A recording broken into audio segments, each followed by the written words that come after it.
Hello दोस्तों, आप सभी का स्वागत है हमारे YouTube channel BSc with HQ में।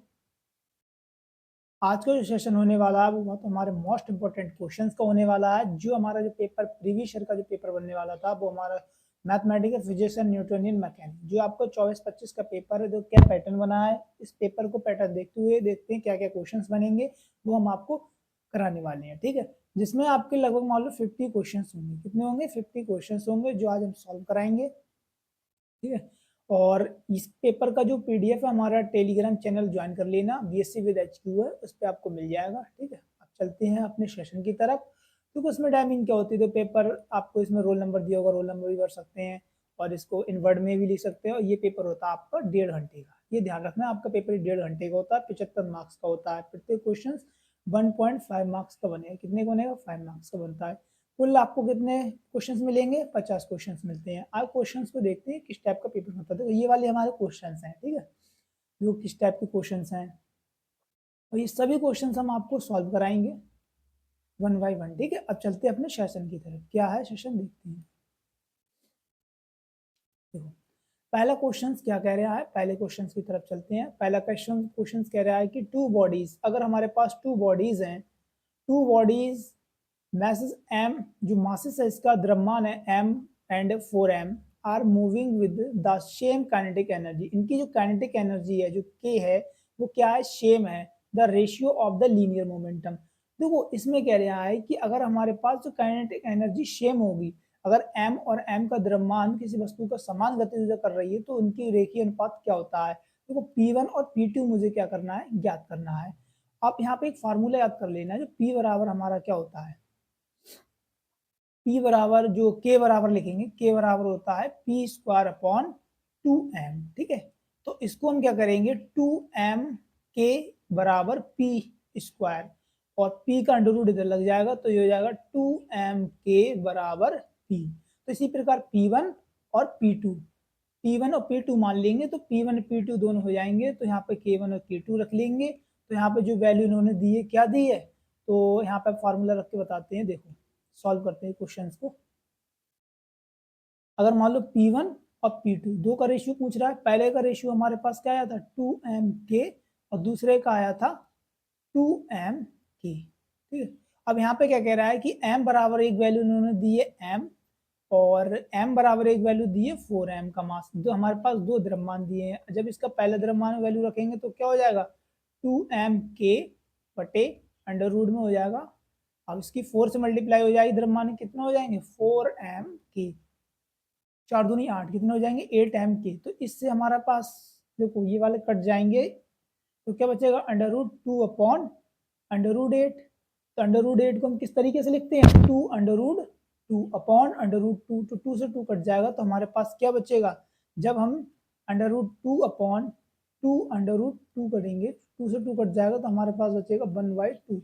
इस क्वेश्चन का आंसर हो जाएगा 1/2। ठीक है, तो इस टाइप के क्वेश्चंस आपको सॉल्व करने पड़ेंगे। ये वाले क्वेश्चंस आपके, देखो इसमें क्या पूछ रहा है कि इसके जो मोमेंटम है, लीनियर मोमेंटम का अनुपात ज्ञात करना है। लीनियर मोमेंटम P बराबर जानते हैं mv होता है। ठीक है, तो जो लीनियर मोमेंटम की बात करेगा, तो P1 और P2 इसका रेशियो मुझे ज्ञात करना था। ये क्या हो जाएगा? 1/2।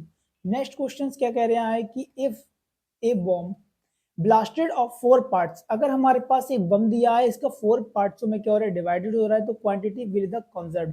तो इसकी जो क्वांटिटी होती है, ये कह रहा है बम के चारों ओर विस्फोट करें तो कौन सी मात्रा संरक्षित रहती है? मोमेंटम, एनर्जी, काइनेटिक, या बोथ हो, दोनों, कौन सी रहती है?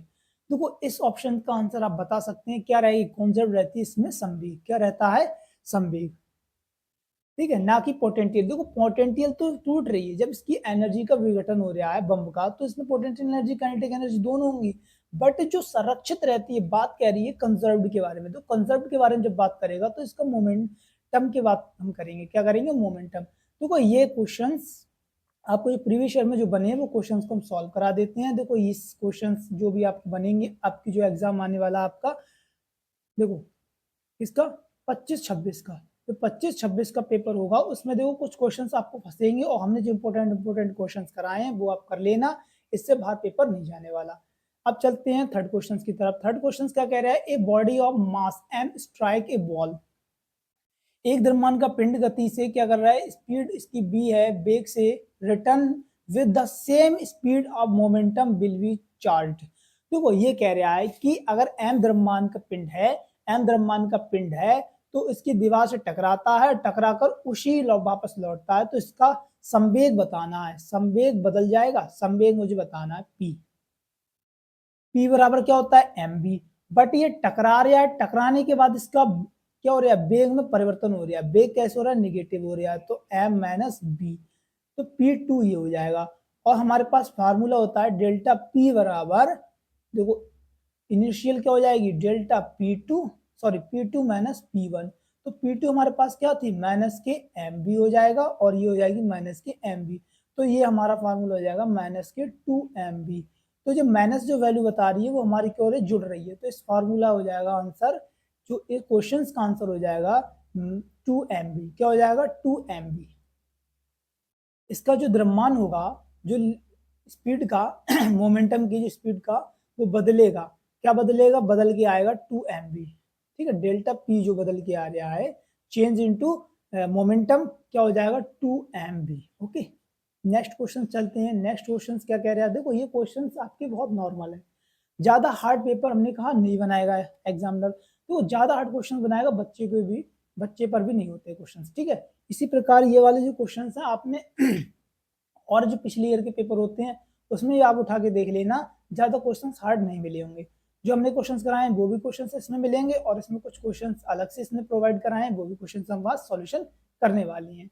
तो क्वेश्चन क्या कह रहा है, नेक्स्ट क्वेश्चन कह रहा है कि टोटल लीनियर मोमेंटम, अगर total linear momentum about the centre of mass, centre द्रव्यमान केंद्र का कुल जो रेखीय संवेग होता है कितना होता है, नेवर जीरो होता है, ऑलवेज जीरो होता है, इनफाइनाइट होता है, या समटाइम्स होता है।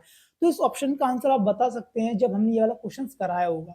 तो टोटल लीनियर मोमेंटम का जो सेंटर ऑफ मास होता है ऑलवेज क्या होता है, जीरो होता है। नेक्स्ट क्वेश्चन क्या कह रहे हैं, नेक्स्ट क्वेश्चन कह रहा है कि the time period of satellite in the circular orbital. अगर हमारे पास एक टाइम पीरियड का सैटेलाइट है, तो समय आवर्त का जो सैटेलाइट है, circular orbit, circular orbit the radius r, इस time t is period in other satellites in circular, जो ऑर्बिट ऑर्बिट दिया है, सर्कट ऑर्बिट ऑफ रेडियस, तो इसकी जो रेडियस दी है वो हमारे पास कितने दी है, 9r दी है, और पहली रेडियस इसने क्या दी है r, और समय कितना दिया है t1 बराबर t, और t2 बराबर मुझे क्या करना है, ज्ञात करना है। तो इसमें कह रहा है कि एक r वृत्ताकार कक्ष का उपग्रह जो समय अवधि t है और त्रिज्या 9r की वृत्ताकार कक्ष पर एक अन्य उपग्रह की अवधि मुझे ज्ञात करना है, क्या ज्ञात करना है, टाइम t ज्ञात करना है।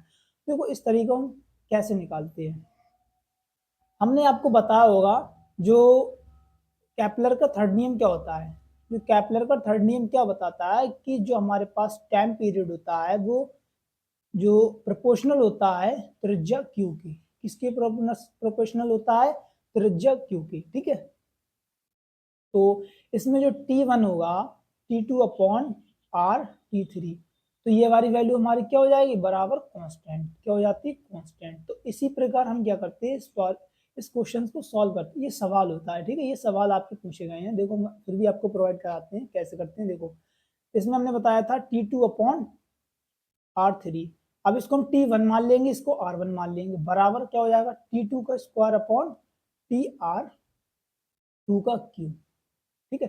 अब हमारे पास कह रहा है कि R1 की वैल्यू, T1 की वैल्यू दी है T, और R1 की वैल्यू दी है उसने कितने दी है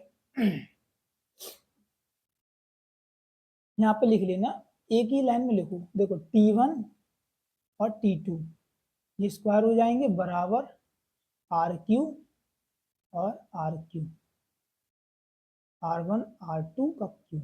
तो यहाँ पे वैल्यू हम लगाएंगे, T1 की हो जाएगी T, इसकी हो जाएगी T2, ये वाली हमें वैल्यू ज्ञात करनी है, और ये वाला मान दिया है R, ये हो जाएगा RQ, जब R1 की वैल्यू रखेंगे तो RQ जो हो जाएगा हमारे पास 9RQ, तो RQ से RQ कैंसिल हो जाएगा, हमारे पास हो जाएगा T बराबर T2 इंटू 1/9, ठीक है, T स्क्वायर, ये चल रहा था स्क्वायर में, ये भी हमारा स्क्वायर चल रहा है, तो आर का क्यू हो जाएगा, इसका फार्मूला होता है 9 का जो क्यू निकालेंगे, 9 का क्यू कितना होता है 81, 81 इंटू 9, 9 हो जाएगा 9 और 9 72, 729 कितना हो जाएगा 729, कितना हो जाएगा 729, 729 को हम निकालेंगे टाइम, कितना निकलेगा देखो, टी बराबर हमारे पास क्या बचा था, T2 इंटू 1/729, तो टी बराबर हमारा हो जाएगा 1/टी, T2 में तो मुझे ज्ञात करना है, ये वाली वैल्यू उधर चली जाएगी तो हो जाएगा 729 बराबर टी स्क्वायर, T2 का टी स्क्वायर, तो इसको क्या हो जाएगा अंडर रूट, अंडर रूट में क्या हो जाएगा 729, 729 किसका फार्मूला होता है 27T, तो इस ऑप्शन का आंसर हो जाएगा आपको 27T। देखो ये क्वेश्चन आपको पूछता है, इस क्वेश्चन का आंसर हो जाएगा ऑप्शन सी, क्या हो जाएगा 27T। नेक्स्ट क्वेश्चन क्या कह रहा है कि टू बॉडीज, अगर हमारे पास two bodies move with the constant velocity, एक कांस्टेंट वेलोसिटी है, collide with the each other, which of the following quantities remain conserved. अगर अगर स्थिर वेग के दो, यहाँ पे लिखा है स्थिर वेग के दो पिंड एक दूसरे टकराते हैं तो इनमें में से कौन सी संरक्षित रहती है। ये वाला अभी मैंने क्वेश्चन बताया था, इसको आप होमवर्क में लिखना और कमेंट बॉक्स में जरूर बताना कि इसका आंसर क्या होगा, ठीक है। जब दो बॉडीज टकराती है तो इसमें क्या कंजर्व रहता है, ठीक है। नेक्स्ट क्वेश्चन क्या कह रहा है, नेक्स्ट क्वेश्चन कह रहा है इसका कि what cause the motion, what cause the motions of a body which the initial is the state of rest. देखो किसी पिंड की गति, द कॉज ऑफ मोशन, किसी पिंड की गति या बॉडी हो सकती है पिंड के लिए, कि गति के कारण क्या होता है, प्रारंभ से आरंभ की स्थिति क्या कहलाती है, प्रारंभ से आरंभ की स्थिति क्या कहलाती है, हमारी प्रारंभ से आरंभ की स्थिति कहलाती है बल। अगर किसी पिंड की गति का कारण क्या है, जो प्रारंभ से आरंभ की, प्रारंभ से आरंभ, अगर कोई वस्तु यहाँ पे है और यहाँ से यहाँ तक मूव कर रही है तो किसके कारण वो कर रही है, हमारे पास फोर्स के कारण, इसको फोर्स अप्लाई हो रहा है, इसलिए इस ऑप्शन का आंसर हो जाएगा आपका फर्स्ट। नेक्स्ट क्वेश्चन कह रहा है कि the rank of vector, vector की रैंक क्या होती है, ये वाला क्वेश्चन हमने आपको कराया हुआ, तो वेक्टर की रैंक क्या होती है, 0 होती है, 1 होती है, 2 होती है या 3 होती है, वेक्टर की रैंक क्या होती है 1 होती है। नेक्स्ट क्वेश्चन कह रहा है कि इफ ए, ये वाला बी, तो इनको आप निकाल सकते हैं, ए वेक्टर का बी वेक्टर का डॉट प्रोडक्ट क्या होगा, तो यहाँ पे वैल्यू आप डायरेक्ट करो क्या होगा, इसके हम इससे करेंगे, ये हमारे पास हो जाएगा 3 और ये वाली वैल्यू हो जाएगी इसकी मल्टीप्लाई इससे करेंगे तो -के 2, -के 2 और प्लस के, सॉरी -के भी 2, तो -2 -2 3 -के 4 बराबर -के 1, तो यहाँ पर ऑप्शन हो जाएगा सी -के 1 आंसर। नेक्स्ट क्वेश्चन क्या कह रहा है कि द वैल्यू, हमारे पास एक वैल्यू दी है इस तरीके से, लिमिट दी है इनफाइनाइट से लेके माइनस इनफाइनाइट से प्लस इनफाइनाइट, तो एफ टी और डायरेक्ट डेल्टा टी, फिर डी टी क्या होगा।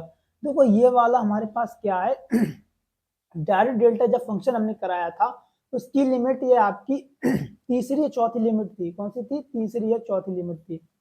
इसमें क्या था कि ये लिमिट बताती है, देखो जब हमारे पास वैल्यू ये वाली दी होगी, जब हमारे पास ये वाली वैल्यू दी है, देखो जब हमारे पास ये वैल्यू दी है इनफाइनाइट से लेके कहाँ तक, इनफाइनाइट तक, तो एफ और टी और डेल्टा हो जाता है टी, ठीक है, तो डी टी मुझे याद करना पड़ेगा, तो ये वाली जो वैल्यू होती है वो समय के सापेक्ष क्या हो जाती है 1, तो ये वाली हमारी हो जाएगी एफ टी, डेल्टा टी का मान 1, तो 1 इधर हो जाएगा 0, तो ये हमारे क्या मान हो जाएगा F0, तो F0 कहाँ पर आ रहा है, ऑप्शन सी करेक्ट हो जाएगा। नेक्स्ट क्वेश्चन कह रहा है ऑप्शन सी करेक्ट हो जाएगा, 10 का क्या हो जाएगा, ऑप्शन सी करेक्ट हो जाएगा। नेक्स्ट क्वेश्चन कि इफ द फाई, ये कह रहा है कि फाई एक स्केलर है तो ग्रेड फाई क्या हो जाएगा। बहुत सिंपल सा क्वेश्चन आपके एग्जाम में ये पूछे गए हैं कि अगर फाई हमारे पास एक स्केलर क्वांटिटी है, अगर फाई एक स्केलर क्वांटिटी है तो ये कह रहा है कि जब इसमें ग्रेड जोड़ रहे हैं तो ग्रेड किसी डायरेक्शन को बताता है और डायरेक्शन की वैल्यू हमारे पास वेक्टर बताती है, ठीक है, तो हमारे पास क्या हो जाएगा वेक्टर क्वांटिटी, ये वेक्टर फील्ड। अगर ये कह रहा है कि फाई एक स्केलर फील्ड को ग्रेड, मतलब स्केलर फील्ड को क्या कर रहा है, प्रूव कर रहा है, तो ग्रेड फाई किसको करेगा, वेक्टर फील्ड को, सदिश क्षेत्र को। और नेक्स्ट क्वेश्चन है कि हमारा 12 the divergent of A vector, vector का डाइवर्जेंट क्या होता है, ये बताना है। किसी सदिश का डाइवर्जेंट है, क्या है, positive negative, positive zero, always positive, positive और नेगेटिव और जीरो।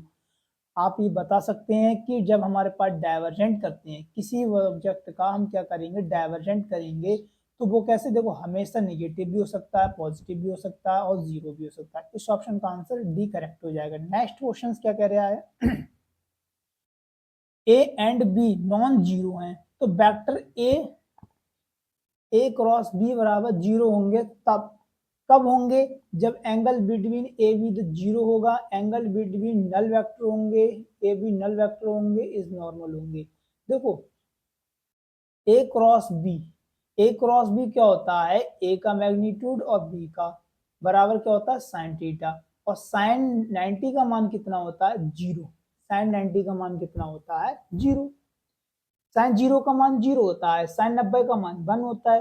तो यहाँ पे क्वेश्चन का आंसर हो जाएगा कि ए और बी शून्य वेक्टर है, या ए और बी के बीच क्या है, शून्य कोण है, तो ऑप्शन ए करेक्ट हो जाएगा। 13 का ऑप्शन ए करेक्ट है। जीरो का मान क्या होता है, जीरो, ठीक है, तो जीरो हो जाएगा, तो हमें जीरो ही तो ज्ञात करना था, तो ऑप्शन ए करेक्ट हो जाएगा। नेक्स्ट क्वेश्चन कह रहा है कि if direct delta function x is an even function है ऑफ द एक्स, अगर डायरेक्ट डेल्टा, ये भी हमारे पास लिमिट पूछ ली, ये सब हमने लिमिट आपको करा दी है, ठीक है।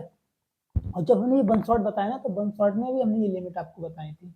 देखो डायरेक्ट डेल्टा एक्स होता ना, जो डायरेक्ट डेल्टा एक्स होता है वो हमारे पास किसके इक्वल होता है, direct delta x, direct delta x जो इक्वल होगा हमारे पास किसके इक्वल होगा, देखो जब हम ये वाली वैल्यू इसमें रखेंगे, पुट कर रहा है, तो ये होता है डायरेक्ट डेल्टा माइनस के एक्स, ये वाली इसकी प्रॉपर्टी होती है, तो ऑप्शन ए करेक्ट होता है। कैसे होगा, देखो ये वाली हमने प्रॉपर्टी आपको बताई होगी, डायरेक्ट डेल्टा एक्स इसने दिया था और इसकी प्रॉपर्टी चेंज होकर आती है माइनस के एक्स, तो इसका ऑप्शन ए करेक्ट है, ना कि जीरो। जीरो और इनसे कोई रिलेटेड है नहीं क्वेश्चन में, ठीक। नेक्स्ट क्वेश्चन कह रहा है कि द स्मॉल एंगल, अगर हमारे पास एक छोटा कोण दिया है, अगर स्मॉल एंगल दिया तो स्केलर होगा, वेक्टर होगा, बोथ ए बी होंगे, स्यूडो वेक्टर होगा। अगर हमारे पास एक स्मॉल एंगल की बात दिया होगी, अगर हमें एक स्मॉल एंगल दिया होगा, एक छोटा एंगल दिया होगा, तो आंसर क्या होगा, एक छोटा एंगल दिया होगा तो कैसा होगा, स्केलर होगा, वेक्टर होगा, तो दोनों में से स्यूडो होगा। देखो ए बी में से तो कोई से होंगे नहीं, सिर्फ एक होगा, वेक्टर हो नहीं सकता, स्यूडो और स्केलर में से बता सकते हैं। इसमें आंसर होगा ए करेक्ट, क्या होगा, स्केलर होगा। नेक्स्ट क्वेश्चन कह रहा है कि द वैल्यू, क्या कह रहा है, द वैल्यू डेल्टा, लिमिट कहां से लग रही है, आई से लेके आई तक, तो एट आई बराबर क्या हो जाता है, जे, तो आई बराबर जे है, तो यदि आई बराबर जे है तो जो डायरेक्ट डेल्टा का मान होगा, डायरेक्ट डेल्टा का मान जीरो होगा, हाँ। जब हमारे पास ये लिमिट इस तरीके से आती है तो इसका मान क्या हो जाता है, 1 हो जाता है। 16 का क्वेश्चन फर्स्ट आंसर हो जाएगा। नेक्स्ट क्वेश्चन क्या कह रहा है, ये सब लिमिट है डायरेक्ट डेल्टा फंक्शंस की, ये सब लिमिट हमने आपको करा चुके हैं, ये वाले देखो क्वेश्चंस में ज्यादातर लिमिट ही पूछी है। नेक्स्ट क्वेश्चन कह रहा है कि the volume element in the curvilinear coordinate system is defined as, अगर वक्र रेखीय निर्देशांक प्रणाली में आयत तत्व की जो परिभाषा कीजिए। देखो एक वॉल्यूम एलिमेंट दिया, वॉल्यूम एलिमेंट आप जानते क्या होता है, जिसके पास देखो A1 A2 और A3, ठीक है, 3 डायमेंशनल होती है। 3 डायमेंशनल हमने बताई होंगी एक्स वाई और जेड एक्सिस, 3 एक्सिस होती हैं। 3 एक्सिस किसने बात करी है, और 3 एक्सिस में कह रहा है कि the volume element is the curvilinear of coordinate system is define as, करता है, किसको करता है, 1 2 dr से करेंगे, क्योंकि इसकी रेडियस भी तो हमारे पास 1 2 और 3 होंगी, रेडियस भी इसके पास कितनी होगी, 1 2 और 3, तो इस ऑप्शन का आंसर देखो H1 का स्क्वायर, H2 का स्क्वायर 3 और dr1 dr2 d3, तो इस ऑप्शन का आंसर जायज है सी होगा, ठीक है। नेक्स्ट क्वेश्चन क्या कह रहा है, नेक्स्ट क्वेश्चन कह रहा है कि स्ट्रेन एनर्जी, अगर एक स्ट्रेन एनर्जी है पर यूनिट वॉल्यूम, इसका जो पर यूनिट वॉल्यूम पर जो स्ट्रेचिंग वायर इज होगा, कैसे होगा, स्ट्रेन होगा, लोडेड स्ट्रेन होगा, या 1/2 स्ट्रेन एंड स्ट्रेन होगा, या लोड एंड स्ट्रेन होगा। देखो, अगर एक खींचे गए तार की जो प्रति इकाई आयतन जो तनाव ऊर्जा होती है वो कैसी होती है? हाफ होती है, हाफ प्रतिबल इंटू विकृति। देखो, इस ऑप्शन का आंसर आपका बहुत इजी है, क्या होगा? हाफ। हाफ में होगी, क्योंकि देखो स्ट्रेन स्ट्रेस तो होगा बट हाफ। कितना होगा? हाफ। क्योंकि जो लटकी है, अगर हमारे पास कोई, ये कह रहे हैं वायर से कोई बॉडी लटकी हुई है, तो उसमें लटकी हुई बॉडी को जो पकड़ा है उसका भी तो आधा जो बल लगा रहा है उसका भी तो कुछ हम लेंगे, इसलिए इसका जो हाफ होगा वायर का, वो हाफ हमारे पास स्ट्रेस एंड स्ट्रेन होगा। हाफ स्ट्रेस एंड स्ट्रेन होगा। नेक्स्ट क्वेश्चन क्या कह रहा है? नेक्स्ट क्वेश्चन कह रहा है 19। देखो, ये पेपर ज्यादा कठिन नहीं है, नॉर्मल पेपर पूछा गया है आपकी यूनिवर्सिटी में। देखो, इस टाइप का जो पेपर पैटर्न बनता है वो हम आपको डिस्कस कर दे रहे हैं, जिससे कि आपको पेपर में बैठे हैं तो ज्यादा आपको एक्साइटमेंट ना हो, बस आराम से पेपर को देना। नॉर्मली पेपर पूछता है, ज्यादा हार्ड पेपर नहीं देगा आपके एग्जामिनर। नेक्स्ट क्वेश्चन कह रहा है कि a bullet hits a block kept in the rest on the smooth horizontal table on the get uh, committed into the which of the following physical quantity of block does not change। ये कह रहा है कि एक गोली की चिकनी क्षैतिज मेज पर आरंभ से रखे गए ब्लॉक से टकराती है, उसमें रमा जाती है, ब्लॉक के लिए निम्नलिखित में से कौन सी भौतिक मात्रा नहीं बदलती। ये कह रहा है कि अगर हमारे पास बुलेट है तो उसकी भौतिक मात्रा कौन सी नहीं बदलती। 19 क्वेश्चन का आंसर क्या होगा? इसमें क्या कह रहा है? Linear momentum, gravitational and potential energy, kinetic energy या टेम्परेचर। इसमें से 4 ऑप्शन है, कौन सा ऑप्शन होगा जो करेक्ट होगा?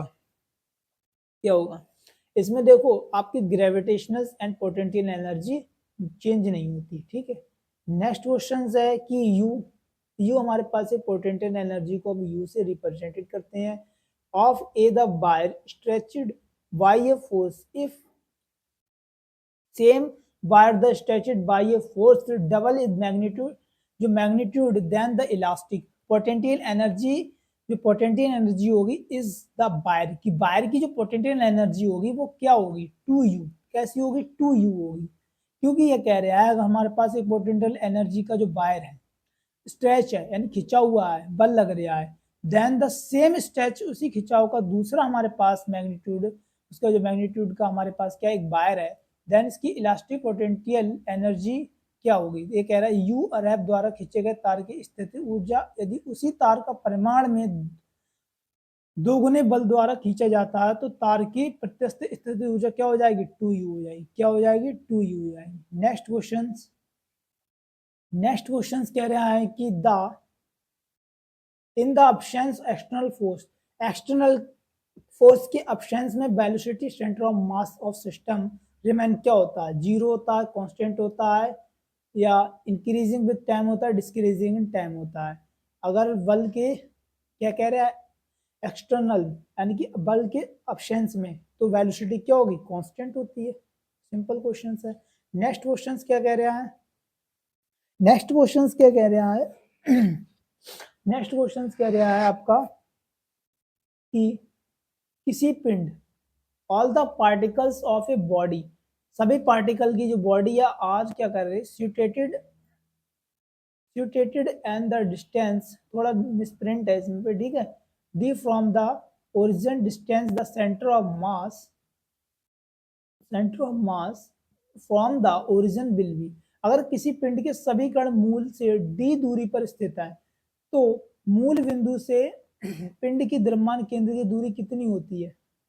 देखो, अगर हमारे पास दूर है, पिंड से दूर है, अगर डी से हमारे पास क्या है, कोई वैल्यू क्या है, दूर है, क्या मूल बिंदु इसके दूर है, तो इसकी डिस्टेंस से क्या होगा? किस प्रकार का सिंबल करेगा? बराबर से कोई रिलेटेड नहीं, कम ज्यादा बराबर से, नॉन एवब से नहीं, ये वाला ऑप्शन सी करेक्ट हो जाएगा।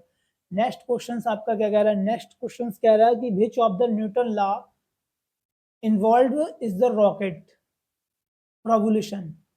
ये कह रहा है कि जो हमारा न्यूटन का जो थर्ड लॉ है, न्यूटन का थर्ड लॉ रॉकेट से किस प्रकार से रिलेटेड होता है, या न्यूटन रॉकेट प्रमोद के न्यूटन का कौन सा नियम शामिल है?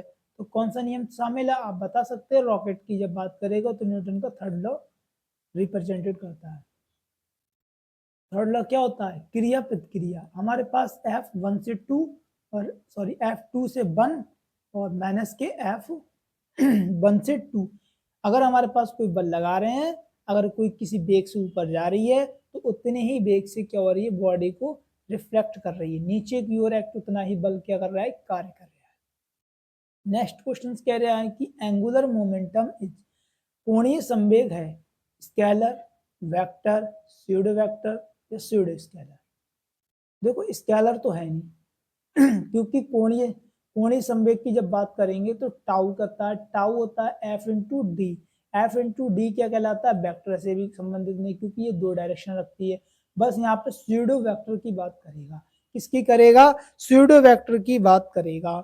नेक्स्ट क्वेश्चन क्या कह रहे हैं? नेक्स्ट क्वेश्चन कह रहा है कि इफ हमारे पास ये वैल्यू देखो क्या लिखी है? आई कॉन्टेक्ट में लिखी है आर। आर बराबर इन्होंने क्या लिखा है? आर बराबर लिखा है एक्स आई कैप, वाई जे कैप और जेड के कैप। ठीक है, इस तरीके से। तो इसमें पूछ रहा है कि डाइवर्जेंट आर, तो डाइवर्जेंट आर क्या होगा? Divergent r option C correct होगा, क्योंकि यहाँ पे जब ऑपरेटर डेल की वैल्यू हम लगाएंगे, ये हमने आपको बता चुका हूँ, तो ऑपरेटर डेल का मान कितना होता है कमेंट बॉक्स में जरूर बताना। नेक्स्ट क्वेश्चन कह रहा है कि इफ ए प्लस बी, अगर ए प्लस बी बराबर A minus B, then angle between A और बी वेक्टर इज होंगे। कैसे होंगे? अगर हमारे पास एंगल ए बी प्लस बराबर होगा ए माइनस बी, तो एंगल कैसे होंगे? बीच कोण कितना होगा? 0, 90 डिग्री, 60 डिग्री या 30 डिग्री। जायज इस क्वेश्चन का आंसर आप बता सकते हैं क्या होगा? अगर एंगल हमारे पास बराबर होंगे, इक्वल है, तो थीटा बराबर कितना होगा? थीटा बराबर इस ऑप्शन का आंसर होगा 90 डिग्री। क्या होगा? 90 डिग्री। नेक्स्ट क्वेश्चन कह रहा है if vector, if A vector हमारे पास दिया है इस इरोटेशनल, देन यदि सदिश ए आघूर्ण है तो, अगर इरोटेशनल वेक्टर ए इरोटेशनल है देन कब होगा? जब इरोटेशनल की बात करेगा तो हमारे पास कर्ल ए क्या करेगा? Curl A, option C. और इसकी बात नेक्स्ट क्वेश्चन से आपको क्लियर हो जाएगा। इफ यदि वेक्टर ए सोलेनोइडल्स है, अगर वेक्टर सोलेनोइडल है तो देन क्या होगा? डाइवर्जेंट ए, डाइवर्जेंट ए के क्या होगा? यदि ए वेक्टर परिनाल किए है तो डाइवर्जेंट ए बराबर क्या होगा? 0 मानेंगे। क्या होगा? 0 होगा। ये बात क्लियर है? ये इतना याद रख लेना, ये वाला क्वेश्चन आपको इंपॉर्टेंट बन सकता है। ठीक है, इंपॉर्टेंट कैसे बनेगा? ए वेक्टर इरोटेशनल, इरोटेशनल देन तब तो कर्ल ए वेक्टर होगा। अगर सोलेनोइडल है, सोलेनोइडल होगा तो डाइवर्जेंट बराबर 0 होगा। नेक्स्ट क्वेश्चन कह रहा है the transverse velocity of a particle moving in the plane is gives. अगर कह रहा है एक समतलीय गति कण का अनुप्रस्थ वेग कितना होता है? D Q upon D T, D Q upon D T. हमने क्या बताया ऑप्शन में? आंसर कितना होगा? 23 का, सॉरी 29 का आंसर कितना था? D Q upon D T, D Q upon D T. Next question कह रहा है कि independent in damped harmonic oscillator, in damped harmonic oscillator the total energy of the oscillator, इसमें लिखा अवंदित आवर्त गति कर रहे दोलित की संपूर्ण ऊर्जा कितनी होती है? आपको यहाँ हिंदी का ट्रांसलेट मिला है। ट्रांसलेट मिलने के बाद आप ऑप्शन का आंसर बता सकते हैं कि इंक्रीजिंग द एक्सपोनेंटियली और डिस्क्रीजिंग एक्सपोनेंटियली या इंक्रीजिंग लीनियरली या इज कांस्टेंट।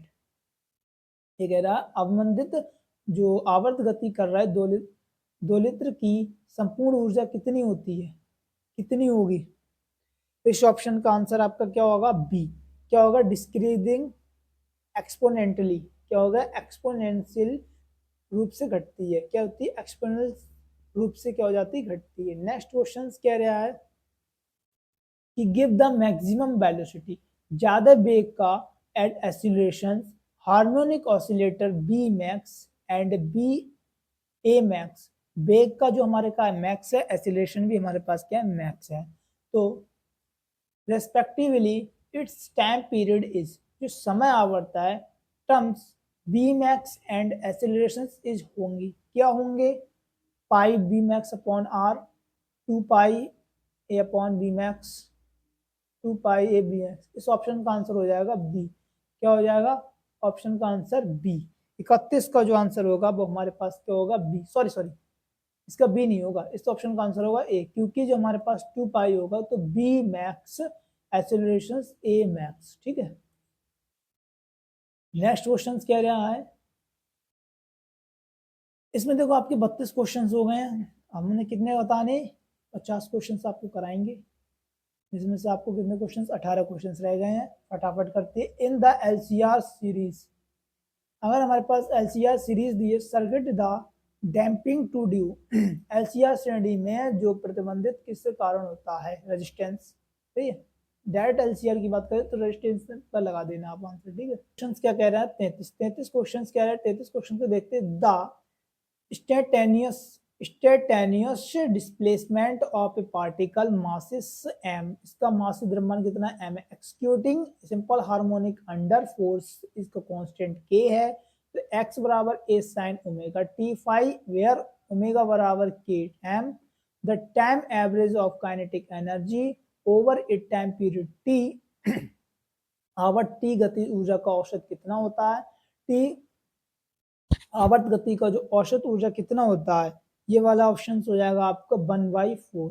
तो काइनेटिक एनर्जी आप जानते हैं 1/2 mv²। ठीक है, तो के हमारे पास क्या कर रहा है, द्रव्यमान काम कर रहा है, यहाँ पे ए हो रही है, जब यहाँ पे वैल्यू क्या मान रहे हैं, ओमेगा ओमेगा मान रहा है, तो 1/4 ए के स्क्वायर। नेक्स्ट क्वेश्चन कह रहे हैं, देखो कुछ क्वेश्चन आपको देगा, थोड़े डिफिकल्ट क्वेश्चन देगा बट ज्यादा नहीं देगा।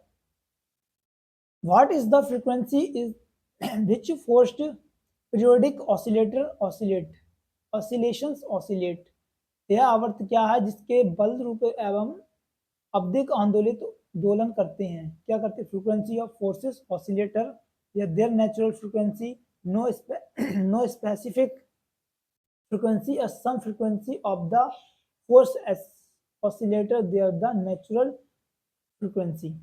इस ऑप्शन का आंसर क्या होगा, frequency of the forces oscillator, क्या होगा, इस ऑप्शन का आंसर ये होगा फ्रीक्वेंसी ऑफ द फोर्सेड, यानी बल की दोलन आवृत्ति से, क्या होगा, बल की दोलन आवृत्ति से। नेक्स्ट क्वेश्चन कह रहा है कि the period of the oscillator, the period of oscillator pendulum length L है, तो suspended from of roof which move without the fluctuations down and inclined plane inclinations alpha, जो a is given है, यदि alpha कोण alpha ही होगा, ये क्या हमारा मान क्या है, अल्फा है, तो अल्फा कोण से झुकने वाला जो समतल पर बिना घर्षण में चलने वाले को जो निलंबित एल लंबाई का एक साधारण पेंडुलम की दोलन की जो अवधि होगी वो क्या होती है, अवधि होती है टी बराबर, हमने एक फार्मूला आपको बताया होगा, ना 2 पाई अपॉन टी, और 2 पाई अपॉन जी से रिलेटेड हो जाएगा, किससे हो जाएगा, जी से रिलेटेड। इस ऑप्शन का आंसर क्या हो जाएगा, 35 का जो आंसर होगा वो आपका ए हो जाएगा, क्या हो जाएगा, ए हो जाएगा। नेक्स्ट क्वेश्चन कह रहा है कि ए स्पेरिकल कोऑर्डिनेट सिस्टम, एक स्पेरिकल कोऑर्डिनेट सिस्टम दिया है गोलाकार। देखो एक दो क्वेश्चंस तो आपको एग्जामिनर देखने को मिलेंगे, इसमें टफ से टफ क्वेश्चंस डालेगा, ठीक है एग्जामिनर, तो इसमें देखो ज्यादा क्वेश्चन एक दो नहीं होंगे, आप छोड़ देना, लगभग 2-4 नहीं होंगे, बट कोशिश यही करना कि क्वेश्चंस को सबको, अगर इसमें समझ में नहीं आ रहा तो इस ऑप्शन ए या सी पर ज्यादातर करेक्ट रहते हैं, सी या ए ऑप्शन पर। ठीक है, नेक्स्ट क्वेश्चन कह रहा है कि in the spherical coordinate system, एक स्पेरिकल कोऑर्डिनेट सिस्टम है, तो इसके जो कौन से होते हैं, आर थीटा फाइव होता है, पी क्यू आर जेड होता है, जेड एच, ये वाला इनसे मतलब नहीं है। आर थीटा फाइव किसकी बात कर रहा है, spherical coordinate system, r theta phi z होगा तो गोलाकार एक समन्वय होता है, तो 36 का ऑप्शन आंसर क्या हो जाएगा, r theta phi. Next question कह रहा है कि which is the physical quantity is polar vector, polar vector की फिजिकल क्वांटिटी क्या होती है, भौतिक राशि ध्रुवीय सदिश है, कौन सी भौतिक राशि ध्रुवीय सदिश होती है, फोर्स, डिस्प्लेसमेंट, मास या टेम्परेचर। इस ऑप्शन का आंसर क्या हो जाएगा, फोर्स, क्या हो जाएगा, फोर्स। नेक्स्ट क्वेश्चन कह रहा है कि ए बॉल, देखो फिर क्वेश्चन इसने दिया, ये क्वेश्चन नहीं ये सवाल है ये वाला सवाल है, ये सवाल कैसे होगा? अगर 50 ग्राम द्रव्यमान ये कहा है कि ए बॉल मासेस 50 ग्राम की एक बॉल दी स्ट्राइक्स ए प्लेन सरफेस पर एट द एंगल इंक्लाइंड कितना बना रहे 45 degree, speed of the wall 2 metre प्रति सेकेंड है और reflected with the same angle speed of momentum will be changed by. अगर ये मोमेंटम चेंज कर रहा है तो इसको संवेग बदला जाए, तो इसका जो मोमेंटम है वो बदला जाए तो क्या होगा? अगर इसके मोमेंटम को हम बदल रहे हैं विवेक से तो क्या होगा? देखो इसमें आप जायज क्वेश्चंस को बड़ा हो जाएगा, क्योंकि इसमें जब इसका एक्सीलरेशन निकालेंगे, जब इसका एक्सीलरेशन निकालेंगे, एक्सीलरेशन निकालने के बाद इसका संवेग निकालेंगे, तो इस ऑप्शन का आंसर लगा लेना 0.4 होगा, क्योंकि ये क्वेश्चन बहुत बड़ा होगा। आप इसका स्क्रीनशॉट लेके अगर यूट्यूब पे देखेंगे तो इस क्वेश्चन का आंसर बहुत बड़ा होगा। अगर आप चाहते हैं इसका सॉल्यूशन क्वेश्चन का तो कमेंट बॉक्स में बताना, इसका मैं अलग प्रॉपर वीडियो बना दूंगा। ठीक है, नेक्स्ट क्वेश्चन कह रहा है कि which of the following functions represented a simple harmonic oscillator। अगर निम्न में से कौन सा जो सिंपल हार्मोनिक ऑसिलेटर मोशंस होता है, आवर्त गति का जो प्रतिनिधित्व करता है या सिंपल हार्मोनिक को रिप्रेजेंटेड करता है? Sine omega X cos omega T, sine omega या cos omega square, sine omega T plus cos omega T, या sine omega X minus sine omega T. इस ऑप्शन का आंसर क्या हो जाएगा? 36 का, सॉरी 39 का क्या हो जाएगा? कॉस और साइन की बात तो कर रहे हैं, बट कौन सा होगा? C, sine omega T plus cos omega T. Next question कह रहा है हमारा कि ए पार्टिकल दिया है, क्या दिया है? ए particle of simple harmonic motion will passing through mean position will have. आवर्त गति का एक समान क्रम मध्य स्थिति से गुजर रहे समय होगा मैक्सिमम काइनेटिक एनर्जी या मैक्सिमम पोटेंशियल एनर्जी, या maximum kinetic energy, minimum potential energy, या मिनिमम काइनेटिक एनर्जी होगी और मैक्सिमम पोटेंशियल एनर्जी होगी, या मिनिमम काइनेटिक एनर्जी होगी और मिनिमम पोटेंशियल एनर्जी होगी। देखो ये क्या कह रहा है अगर हमारे पास कोई पार्टिकल है सिंपल हार्मोनिक से होकर through and passing the mean position, उसकी जो कण के मध्य से गुजर रहा है, तो इस वैल्यू क्या होगी इसकी?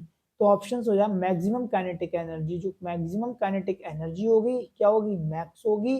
और पोटेंशियल एनर्जी क्या होगी? मिनिमम होगी। पोटेंशियल एनर्जी क्या होगी? मिनिमम होगी। नेक्स्ट क्वेश्चन कह रहा है कि द बॉडी, अगर the body set to the move which of the simple harmonic motions if the acceleration, अगर कोई बॉडी है वो अपने मूव कर रही सिंपल हार्मोनिक मोशन में, तो उसका एक्सीलरेशन कैसा होता है? ऑलवेज क्या होगा? Always directly, always from the centre पर एट द पोटेंशियल रेफरेंस, या proportional of square distance from the point reference पे, या potential of to the distance from the point reference and directed towards, या none of this, इनमें से कोई नहीं। तो इस 41 का आंसर आपका क्या हो जाएगा? सी। क्या हो जाएगा? Proportional to the distance of point reference and directed towards, यानी कि संदर्भ के किसी बिंदु के लिए अनुपातित एवं उसकी ओर निर्देशित है। क्या है? निर्देशित करता है। नेक्स्ट क्वेश्चन कह रहा है कि the small amplitude of oscillator, एक स्मॉल एम्पलीट्यूड, एक छोटा जो एम्पलीट्यूड है उसका oscillate potential energy curve and writing दिए उसने distance travelled from equilibrium positions, दोलन के छोटे आयाम के लिए संतुलन स्थिति तय की गई है, दूरी के संबंध में स्थित ऊर्जा वक्र का आकार होगा पैराबोलिक इलिप्स। अगर हमारे पास एक छोटा पोटेंशियल एनर्जी का क्या दिया है? एम्पलीट्यूड दिया है।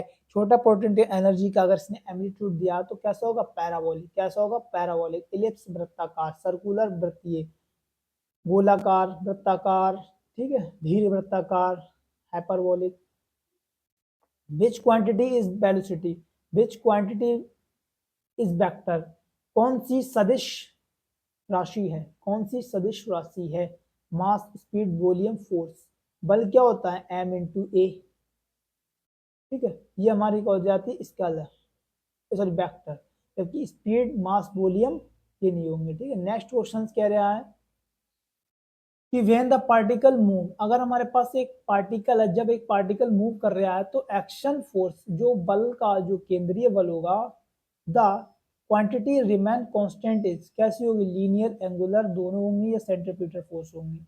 जब हमारे पास एक पार्टिकल मूव कर रहा होगा, जब पार्टिकल मूव करेगा तो इसकी जो लीनियर होगा, तो सेंट्रल फोर्स क्वांटिटी कांस्टेंट है। तो कहने का जब कोई कण केंद्रीय बल की अंतर्गत करता है तो कौन सी राशि नियत रहती है, लीनियर, एंगुलर, सेंट्रीपिटल फोर्स। क्या रहता है इसका क्या रहेगा, एंगुलर मोमेंटम। क्या रहता है, एंगुलर मोमेंटम, जो घूम रहे हैं जिस पर वो क्या रहता है, कांस्टेंट रहता है। कैसे, अगर हम किसी चीज को पकड़ के सर्कुलर घुमा रहे हैं, अगर मान लो आपने एक फीते का रिबन लिया, उसको आप घुमा रहे हैं यहाँ पर गिट्टी बांध के, तो वो किस तरीके से घूम रहा है, इस तरीके से घूम रहा है। जिस अक्ष से आप घुमा रहे हैं, मान लो एक एक्स अक्ष से आपने किसी वृत्त को घुमाया, इसकी चोटी पकड़ी और इसके पॉइंट को आपने पकड़ के घुमाया, तो ये किस तरीके से करता, अविकेंद्रीय बल के कारण। नेक्स्ट क्वेश्चन कह रहा है कि the example of conservation force, संरक्षित बल का उदाहरण है। क्या कह रहा है, संरक्षित बल का उदाहरण क्या होता है, संरक्षित बल का उदाहरण क्या होता है, न्यूक्लियर फोर्स, ग्रेविटेशन फोर्स या कोराइज फोर्स, नॉन ऑफ दिस, इनमें से कोई नहीं। अगर कोई एग्जाम्पल मुझे बताना है कंजर्वेशन ऑफ फोर्स, संरक्षित बल का एग्जाम्पल क्या होता है, क्या होगा, ग्रेविटेशनल फोर्स। क्या होता है, ग्रेविटेशनल फोर्स। नेक्स्ट क्वेश्चन कह रहा है, नेक्स्ट क्वेश्चन क्या कह रहा है, देखो नेक्स्ट क्वेश्चन कह रहा है centre of mass of sphere is है, गोले का द्रव्यमान केंद्रित होता है, जो गोले का द्रव्यमान के at the centre of sphere पर, आउटसाइड ऑफ स्फीयर पर, ऑन साइड द स्फीयर पर, या इनमें से कोई नहीं। Option B correct, outside the sphere, sphere के चारों ओर बाहर। ठीक है, नेक्स्ट क्वेश्चन कह रहा है जो हमारा 47 क्वेश्चन है, in the case of centre of mass frame of reference, द्रव्यमान केंद्र के संदर्भ में, ये कह रहा है कि द्रव्यमान केंद्र के संदर्भ में जो फ्रेम कैसा होता है, momentum of each particle system zero होगा, या kinetic energy of system is not conserved होगी, कि इसकी संरक्षित जो काइनेटिक ऊर्जा होती है वो क्या होती है, कंजर्व्ड होगी, या total linear momentum particle of the zero होगा, या pseudo force must be act because the non zero frame. तो जो स्यूडो फोर्स होता है must be because a non zero frame. तो इस ऑप्शन का आंसर आपने पढ़ा होगा तो आपको पता चलेगा, और 47 का ऑप्शन का जो आंसर होगा वो क्या होगा हमारा, सी। क्या होगा, सी। कैसे, कि द टोटल लीनियर मोमेंटम इस पार्टिकल सिस्टम इज जीरो, अगर जो मोमेंटम होगा पार्टिकल का वो क्या हो जाएगा, जीरो हो जाएगा। क्योंकि कैसे, जो इनर्शियल फ्रेम होते हैं दो टाइप के होते हैं, एक होता है इनर्शियल फ्रेम ऑफ रेफरेंस, एक होता है non inertial frame of reference.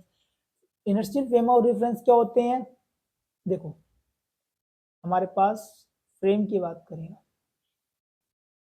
Frame inertial और आता है नॉन इनर्शियल। ठीक है, इनर्शियल फ्रेम ऑफ रेफरेंस क्या होते हैं, बे फ्रेम ऑफ रेफरेंस, जो न्यूटन के नियम को क्या करते हैं, न्यूटन के फर्स्ट लॉ को, न्यूटन के फर्स्ट लॉ को फॉलो करते हैं, फर्स्ट लॉ को फॉलो नहीं करते। इसमें फर्स्ट और सेकंड लॉ को फॉलो करेंगे, ये फर्स्ट और सेकंड लॉ को फॉलो नहीं करते हैं।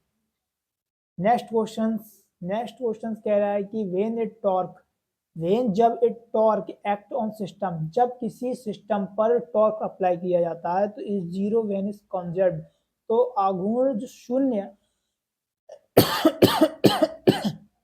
तो आघूर्ण क्या होता है, शून्य होता है। तो व्हाट इज कंजर्व्ड, क्या संरक्षित होता है, तो कह रहा है कि क्या संरक्षित होता है, फोर्स, लीनियर, एंगुलर या एंगुलर इम्पल्स।